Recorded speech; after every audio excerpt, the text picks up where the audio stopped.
So this happened when I was about 9 or 10. I was walking my dog and looking for some wood, which sounds weird, but I wanted to build a tree house. My dad didn't want to buy wood, so he sent me to look for some. I was a gullible child. At the end of my street, I spotted a house with some planks of wood next to the garbage can, getting rid of them, obviously. They're not that big and there's about 3 of them, but I was able to hold them and my dog's leash.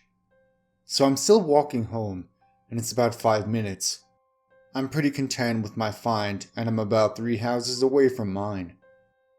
Suddenly, I see a red, kinda rusty truck turn down my street. I'm not scared at this point, because cars on the street are normal, after all.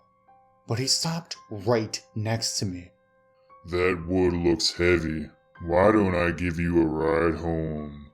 Now I'm scared. I replied nicely and told him, I'm good. But he insists. I keep walking, but he's clearly not giving up. He puts his car in reverse and keeps following me, insisting he give me a ride. This continues for about 3 minutes. The longest 3 minutes of my life. He even tried opening his door and whistling at my dog, as if he'd just suddenly jump in. He even asked what his name was, and trying to call him into the car after I told him. He's a sweet-looking dog, so he's clearly not intimidated by him. At this point, I've walked past my house, and we're close to the end of the road. Out of nowhere, he just puts it in drive and peels off. I walk around for another 10 minutes just to make sure he doesn't know where I live. Number 2. This might not be as scary as most other stories, but it's been freaking me out for the past few years. I'm an 18-year-old girl living in a very isolated rural area. I live with my parents and my 3 younger siblings, and they're great. Because there aren't many people here, everyone knows everyone, and my parents and siblings have some pretty solid friendships.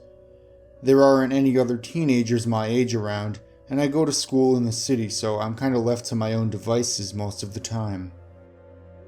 It started when I was around 12. I was very tall and lanky. I'm a 5'9", fairly toned and lean from sports, blonde girl now. And just tripping through my preteen barrier to adolescence. I used to take a lot of long walks with my Sheltie Buffy, exploring the area and spending days outside with my packed lunch and my dog. I was walking along the side of the creek one day, chatting away to Buffy and tapping a big stick against rocks, when I felt a cold shiver. I could feel someone watching me. Buffy's hackles were raised and she was turning from side to side and straining at her leash. At first I thought, it's just a farmer, he'll just tell me to leave. It's fine.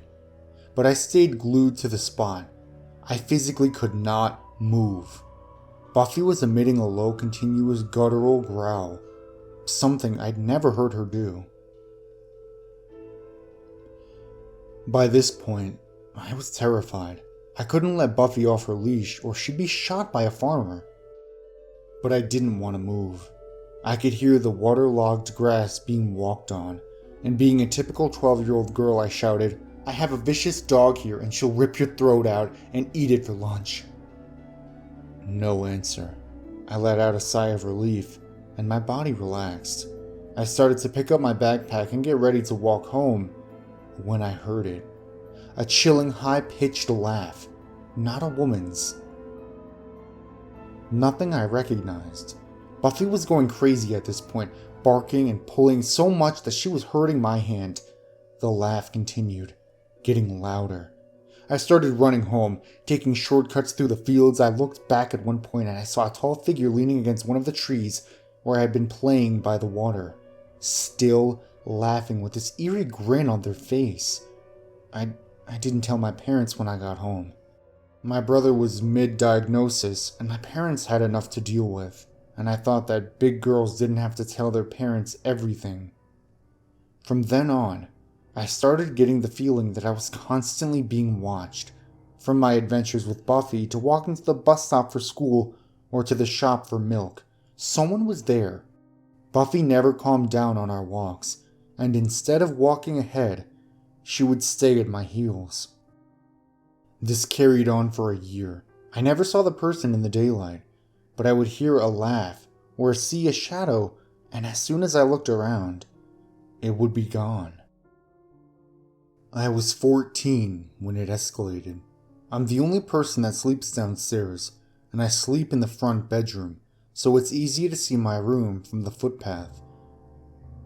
I have both a roller blind and curtains for my large window, and these were always closed from 6:30 p.m. onwards, Mom's rules. When I say Buffy and I were inseparable, I mean it. The only time we were apart was when I was at school. I was reading with my torch around 1 a.m. one night, Buffy warming my legs when the tapping started. Light tapping on my window that started getting louder and louder. It sounded like someone had a key or a coin and was using it to tap the window. Buffy had stiffened as soon as it started, but she was quiet, just staring at the window.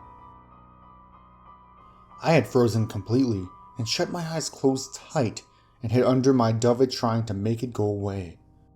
The tapping kept going until about 4:30 a.m. Once again, I didn't tell my parents because I told myself that it was just a hungry bird or something, and that they would give out to me for making a fuss about nothing. The tapping began to be a regular thing, happening every second night and always starting at 1 a.m. I started sleeping in the living room, sneaking in with Buffy in my blanket after my parents had gone to bed, then going back into my bed when the tapping stopped. I thought I had outsmarted the tapping, but then it started on the sitting room window. It was faster, angrier. Just to clarify, the tapping never happened while my parents were awake. They both work in an emergency room setting, doctor and nurse, so whenever they're home, they're pretty beat. This carried on for a year, along with the continuous feeling of being followed. The person never revealed themselves to me, but made their presence known. I was constantly on edge and tired all the time. I was irritable and anxious and never at ease. It was around then when the attempts to snatch or kill Buffy started. First time, someone left some poisoned meat outside my house. Just blatantly poisoned and gone off meat on my garden path, which we found when my little sister went to pick it up while I was playing with her outside. Second time, I arrived home from school to an empty house, which wasn't unusual. Mom often brought the guys swimming or to the playground on her days off. I had forgotten my key, so I went around the back to dig up the spare key when I saw that the outdoor doghouse had been destroyed. To me, it looked like a huge hammer or an axe or something had been used, but I don't know much about that stuff. Understandably, I was freaked out. But we had been keeping Buff inside for the past week or two because she had a chest infection. The thought that someone had entered my back garden to hurt my baby made me really upset and seriously pissed off too. I called my dad and left a message to one of the nurses because my mom wasn't answering her phone. After getting inside, I locked all the doors and windows and closed all the curtains and sat on the kitchen floor with Buffy, where I just dissolved and cried and fell asleep. Around 6 p.m., I woke up to the tapping noise, which stopped as soon as I went to the window and banged on it. I didn't look outside, which would have been a good idea, but I was tired and I wasn't thinking. When my mom eventually got home with the kids, I explained what I had found when I got home, and she dismissed it as some random kids fucking about. There was a short period of peace from this person for about 10 months. I was attacked and pretty horrendously sexually assaulted in that time, and was in the hospital for weeks. Separate incident to the stalking. I started back at school, and the tapping and uneasy feeling of being watched was back. I would hear another set of footsteps when walking alone, the laughter, heavy breathing. I was in an exam year at school, and given that I want to be a doctor, mediocre grades were not an option. I would go to the library every day to study because my siblings were way too loud. I got to know the librarians pretty well, and they would save my favorite desk and bring me tea. Great ladies. One day, however, one of the librarians called me over. I hadn't been in the day before because I had been at my sister's communion, and apparently a young man had asked the librarians if they knew where I was, that he was my boyfriend, and he had organized to meet me here. Rita told me that the comings and goings of the customers were not her business, and he left. She described him as being slightly off and asked if he was telling the truth. This freaked the shit out of me. At this point, I still hadn't told my parents, and while the tapping was no longer 2 to 3 times a week, it still happened at least once a week, just so they could remind me that they were still there. She didn't have much to say about how he looked, just said he was a tall, skinny guy with brown hair. This revelation was soon forgotten the next day when Buffy was hit by a car that went out of its way to hit her and then sped off. I didn't see it happen, but my younger brother did. She had never gotten out of the garden before, so my dad checked out the gate and found the lock had been unscrewed. It was one of those slidey ones, and one of the hinges had been unscrewed. I was devastated, especially when my brother said the car had deliberately swerved to hit her. I held her on the road, and we got her to the vet as soon as we could, but she didn't make it. I still think it was him. After that, it stopped. Just like that. No more tapping, no more laughing, nothing.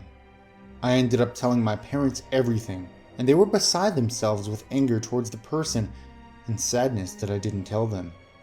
I'm afraid to walk anywhere alone, and now I have a bedroom across from my parents. I'm going to be attending the university in my hometown instead of the capital. While I will still be studying medicine, I'm disappointed. I had always dreamed of studying in the capital's university since my parents toured it when I was a child. I find I'm a lot more suspicious of everything.